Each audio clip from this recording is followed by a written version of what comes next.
Hey everyone, welcome back to the Creative Jewel podcast. This is episode 3, and if you haven't listened to episodes 1 and 2, please do so. Your support means a great deal to me. All right, today we're diving into a topic that hits home for many of us: family. More specifically, the toxic mindset of forgive and forget just because someone is family. This is something we need to unlearn. I'm titling this episode, The Facade of Family, Choosing Yourself Over Toxicity. You know, it's common to hear the phrase, family comes first. And while I do agree, what happens when that family isn't good for you? Society often tells us to forgive and forget simply because someone is family, but this mindset can be incredibly toxic. Now that I'm in my 40s, I don't buy into that nonsense.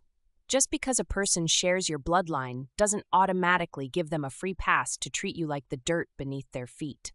Your mental and emotional well-being should always come first over anyone else's, whether they're a friend, a family member, or even a parent. It's crucial to prioritize your peace of mind, recognizing that sometimes the healthiest choice is to set boundaries and distance yourself from those who bring negativity into your life. This is something that took me years to learn, but I'm glad I did. Distancing myself from certain people has been one of the best decisions in my life. And hey, feel free to share your experience with your toxic family member in the comments. Let me share a personal story to shed light on this issue. After my father passed, his family revealed their true colors in the most shocking and painful ways. The sense of unity and support that I had hoped for during such a difficult time was replaced with a toxic mix of greed, control, vindictiveness, and relentless gossip. Their behavior went beyond mere insensitivity.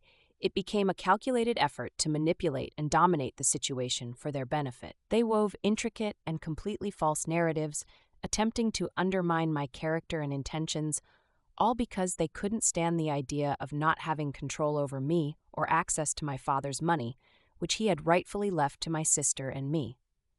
Their actions were not only deeply hurtful, but also revealing of their true nature, as they prioritized their selfish desires over family bonds and decency. Some of them went out of their way to speak so badly about me that it led me to believe they had felt that way all along, even though I had done nothing to them. Like, really? Where did all of the animosity come from? But in hindsight, I realized it was never about me. It was about their belief that they were better than me. But you're a shitty person. How does that work exactly? It doesn't.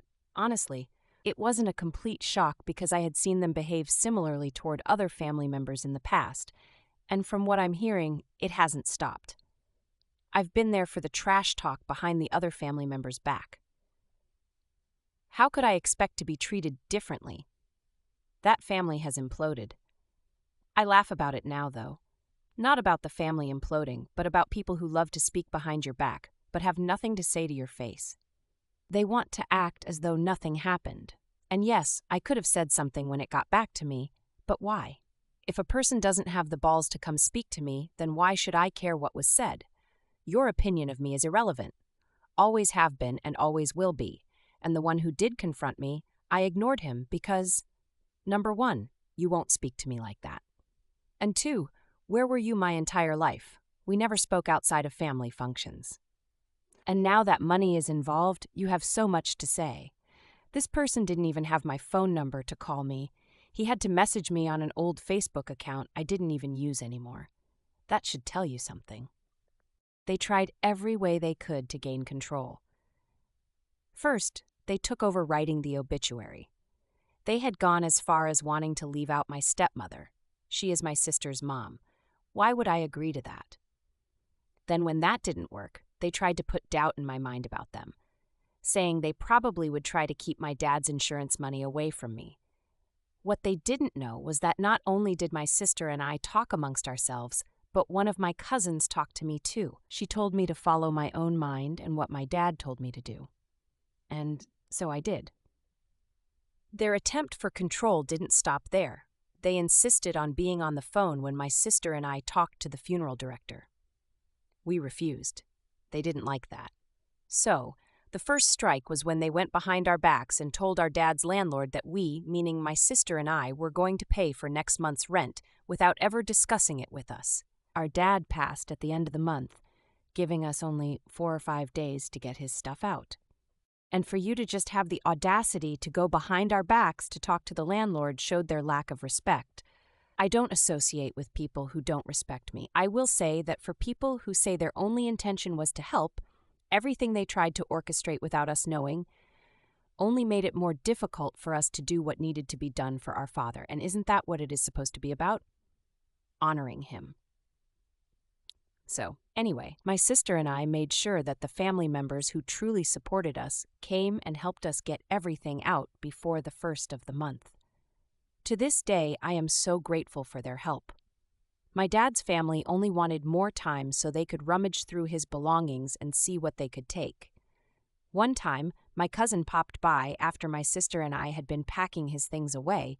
Instead of asking how we were doing, this person immediately asked, "Hey, where are the lamps and the TV?" Strike 2. Then strike 3 was when my sister pointed out that we had just seen our dad dead on the floor and their first concern was material possessions. Another one of my cousins responded to her by saying, "Well, no one told you to go look at him." What kind of thing is that to say to someone who just lost their parent? I will never forget that when my dad was still on the floor, they were rummaging through his things and demanding that we find his bank card. In the midst of our grief, their primary concern was accessing his money. My dad had put his account in my name as his beneficiary, but my aunt, who had my dad's banking info, took it upon herself to have the bank freeze the account. I had to go in with my paperwork and his death certificate to unfreeze it. Her explanation? She claimed she didn't want anyone to get a hold of his card. This excuse made no sense. For one, you can't withdraw money without a PIN or proper ID. For two, why not just report the card as lost? No, she had the account frozen. The only reason I can see for doing that was to create more obstacles for my sister and me. It was a power move, plain and simple, designed to make an already difficult situation even more challenging for us. Let me say this. I truly think my dad knew he was going to die, but didn't tell anyone because towards the end, he always instructed my sister and me to take care of him, meaning to cremate him, give him a nice send-off, and then split the money between the both of us. According to my sister, my dad and my younger brother hadn't spoken in 10 years before his death. Yet the family tried to turn him against us, and they succeeded. Despite this, I still tried to include him, but my sister was adamant about not doing so. And so I just left it alone. I didn't have the mental or emotional capacity to deal with any more family drama. Anyway, after everything was done, their excuse to my mom for their behavior was that they thought my sister and I couldn't handle it. Instead of trying to help, they tried to take from us and take over. Maybe that wasn't their intention, but when I expressed this to my aunt, her response was, "I've always controlled this family." Those words confirmed what I had suspected all along. She was pulling all the strings from behind the scenes while my cousins went after us. When I tried to explain my dad's wishes and instructions, she dismissed me, saying, "Well, I spoke to your dad many times. I can't talk about this right now. Bye." There was no apology, no acknowledgement of their wrongdoing.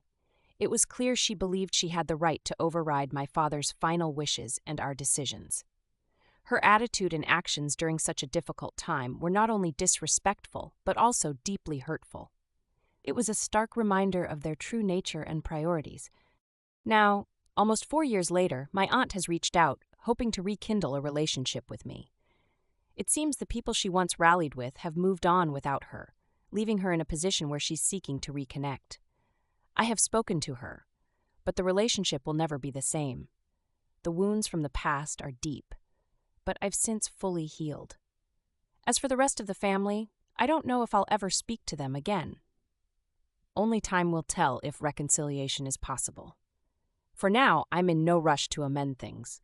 I've found a place of contentment and success, free from the drama and toxicity that once surrounded me. This experience has been a harsh but valuable lesson. Being family does not mean they have to remain family. It's okay to create your own family. I've learned that my peace of mind and well-being must come before maintaining toxic relationships, no matter how close the bond might once have been. Now, I understand that what I'm sharing comes from my personal experience, and I fully acknowledge that many hold different views. For some, the idea of putting family above all else is deeply ingrained, and they believe in maintaining those bonds regardless of the challenges. It's important to recognize that if this approach works for you, it's completely valid. Every family dynamic is unique, and what resonates for one person might not work for another. Family, for many, is a cornerstone of their identity and support system. The belief that family should come first can offer a sense of stability and belonging that's incredibly valuable. For those who find strength and solace in mending and nurturing these relationships, even in the face of conflict or estrangement, this approach can be incredibly rewarding for some. It's okay to feel that maintaining family connections is essential, and if you're working to repair or strengthen these ties, it's a testament to your commitment to those relationships. The message here is not that all disagreements with family are irreparable. It depends on the situation, I think. And if people on both sides are willing to change and fix the problem, that is what real family is about. Reflecting on my situation with my family, it's clear that mine is one of those scenarios where reconciliation feels especially challenging, if not impossible. The betrayal and manipulation I experienced were not just superficial disagreements. They were deep personal wounds that have profoundly affected my sense of trust. Rebuilding from this kind of situation involves more than just forgiving and forgetting. It requires acknowledging the profound impact these actions have had on my life and accepting that not all relationships can be mended, no matter how much effort you put in. It's a process of redefining what family means to me and understanding that sometimes walking away is the healthiest choice. For me, the path forward isn't about forcing reconciliation where it might not be possible, but rather about finding peace and moving forward in a way that respects my well-being and boundaries. It's a difficult journey, but one that's necessary for reclaiming control over my life and happiness, and I believe I have done that. My dad would be proud. That's why I call my brand Creative Jewel, because over the past few years, I've been in the process of creating myself, and I truly love who I've become. I've found solace and strength in building my support network. Creating my family and friends from the ground up has been one of the most empowering experiences of my life. I've surrounded myself with individuals who genuinely care for me, who support me unconditionally, and who enrich my life. These chosen family members and friends have become my rock. They've stepped in with empathy, understanding, and kindness when I needed it most. Their unwavering support has not only helped me navigate the turbulence of my past, but has also provided a foundation for me to flourish. They celebrate my successes, comfort me in my struggles, and stand by me through thick and thin. Each person in my support system has played a crucial role in my journey towards healing and self-discovery. They've taught me that family isn't just defined by blood. I've learned that it's possible to create a family of choice, one that aligns with my values and supports my well-being. This network of support has allowed me to thrive, not just survive. I'm truly flourishing now, with a sense of fulfillment and happiness that comes from being surrounded by people who uplift and empower me. As we wrap up today's episode, I know this topic was a bit heavy, but I want to leave you with this thought. Always prioritize your mental health and happiness, even if it means walking away from toxic family members. You deserve to live a life free from negativity and manipulation, and sometimes that means making difficult choices. Family ties do not obligate you to endure harm or discomfort. Creating a positive, supportive environment for yourself is not just a luxury, it's a necessity for your well-being. I'd love to hear your thoughts on this topic. Share your experiences and reflections in the comments below. And if you'd like me to read your story on the podcast, don't hesitate to email me at jewelruby.info@gmail.com. Before we sign off, I want to extend a heartfelt thank you to our amazing donors, Alex Martinez, Jamie Lee, and Taylor Jordan. Your support means the world to me and helps keep the Creative Jewel podcast going strong. If you'd like to contribute and support the show, please click the link in the description marked Donations. Every bit helps and is greatly appreciated. Also, don't forget to check out our merch. We have Creative Jewel Podcast t-shirts available in our store. You can find the link in the description as well. If you're interested in having your business, book, or product advertised on the podcast, please email me at jewelruby.info@gmail.com and we can discuss advertising packages that fit your needs. Thank you all for listening and for your continued support. Until next time, take care and remember that your peace and well-being come first, and cherish your journey toward a healthier, happier life.